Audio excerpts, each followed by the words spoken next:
Hi, I'm Lou from Dirigo Safety, and welcome to Dirigo Safety's roll call for the week of November 29th. Every 2 weeks on a Wednesday, we will be pushing out important information concerning you, the police officer that is working in the New Hampshire, Maine, Vermont, and northern Massachusetts area. These briefings will be short, less than 4 minutes in length, and will contain news in your region, perhaps some training announcements, maybe a job opening or two, but always will include a department of the week. So let's begin in Vermont. I see in my briefing folder that the Vermont State Police is seeking the public's health in locating this suspect, seen up in the right-hand corner, who is believed to be responsible for a series of residential burglaries in the town of Newfane, which is a small community just west of the New Hampshire border of only 1,600 residents. Caitlin Armstrong was convicted of fatally shooting professional cyclist Moriah Wilson in 2022 in a jealous rage. This case has been closely followed by the local and national media.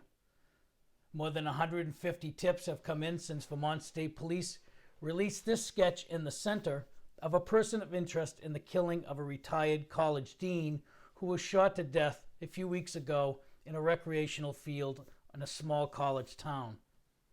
Also in Vermont, 3 Palestinian students were shot at a gathering in Burlington.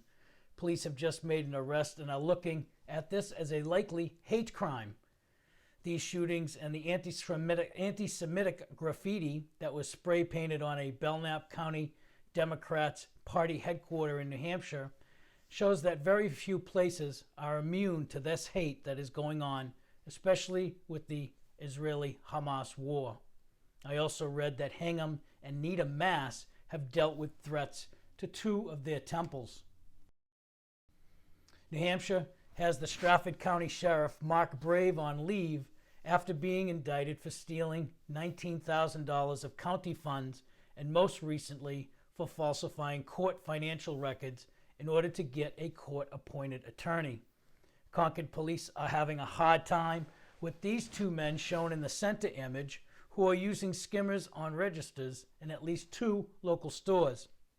The Rochester and Portsmouth, New Hampshire police issued a press release about porch pirates in the seacoast of New Hampshire area, and seeing that it's this time of year again where many people will get Christmas presents deliveries, I thought it was a good idea to share with you this news, and perhaps a good idea to issue a similar reminder of crime prevention tips in your own department to your community. Tragically, we lost retired Franklin Police Chief Bradley Haas after he was shot and killed while providing security at the New Hampshire State Hospital. The transient killer, who had a history of mental illness and not allowed to have guns, was shot and killed on scene by a responding New Hampshire State Trooper. In Maine, their police dogs were featured on the state television news for their training and abilities in keeping Maine safe. The commission, established to review the Lewiston mass murders, has begun its review to determine what was done well and perhaps come up with recommendations for what could be done better. Presque Isle, Maine, which is on the border with Caribou and closely to the Canadian border, is looking for a police chief for this 25-person police department protecting close to 9,000 citizens. Contact the HR director there for more information. I also see that the town of Newton, New Hampshire, as well as Livermore Falls, Maine, are also looking for police chiefs. I see that Massachusetts has some high-tech thieves that use devices that can extend the keyless fobs that might be inside a house to activate a parked car in the driveway. These devices extend the signal from the keyless fobs and within 30 seconds can have a car stolen and driven away. Our feature department of the week will be the state fish and game departments of Maine, New Hampshire, Vermont, and northern Massachusetts. We feature these game wardens, environmental police, conservation officers, as they have been busy not only enforcing our OHRV laws, but also our fishing and hunting laws while rescuing scores of lost hunters, hikers, and drowning victims. Well done by these often forgotten officers and their departments. I see some training in Wells, Maine coming up from my friend Dr. Mike McCutcheon and his 3-day crime processing course, a hands-on intensive course, not by PowerPoint, but by actually doing.